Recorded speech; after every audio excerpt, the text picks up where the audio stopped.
Yes, every kid. I love it. Thank you so much, Kelly.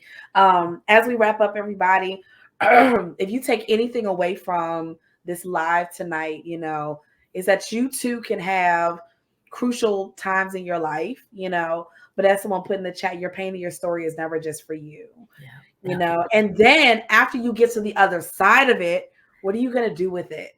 Yeah. One thing that Kelly and I know for sure as part of the No More Lions Fellows program, as part of partnering with Yes Every Kid Foundation, the idea is there are missions and organizations that you can put your voice behind on the next level so that you're telling your story. There are more people out there than just you. Yes. And so now that we're telling the story, it's like, okay, how do we create the next level of change? Yes. What is that going to look like, for you as an individual, on a political level, on a community level? Are there organizations where you can add into the numbers, of people who are creating or who are becoming the catalyst to change? Absolutely. God placed me in the right place because life could have taken many turns. Yeah. Life is continuously unfolding, right? You don't have a destination. We always say we got to get to, there's no destination because everything is continuously unfolding. So there's really, you know what I'm saying? And I'm just so happy to be a part of this road. At that time, I didn't know what was going on. I remember crying and praying and falling to my knees and asking God, why? What did I do?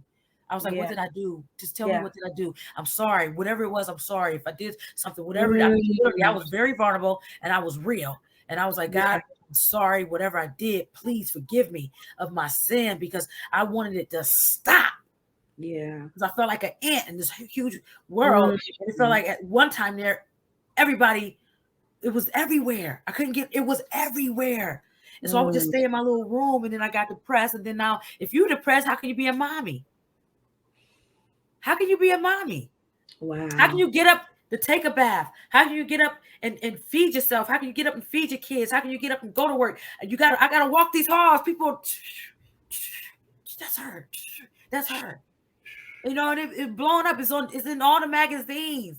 You go to TV. I'm telling you, it was everywhere. And it didn't just go. It never went away. But it was very heavy at a certain time. Yeah. And that's why I'm telling people, please hear what I'm saying. I've been through some trenches with this, and I felt so bad sometimes. And even lately, I heard just 2 weeks ago, right before school started, 3 weeks ago, a secretary told me she had heard about. She didn't know it was me because she was new at the building. So she didn't know it was me, and we brought up something. I kind of brought that up, and she said that some people were talking about that the other day. So don't ever think it was something positive. No. So I said, well, what I want to know what they say, because that's me. I want what they say. Yeah. And she said, well, they were just talking about it, and I mean, she said it wasn't nothing real bad, but then she did say something that affected me, and I went home crying.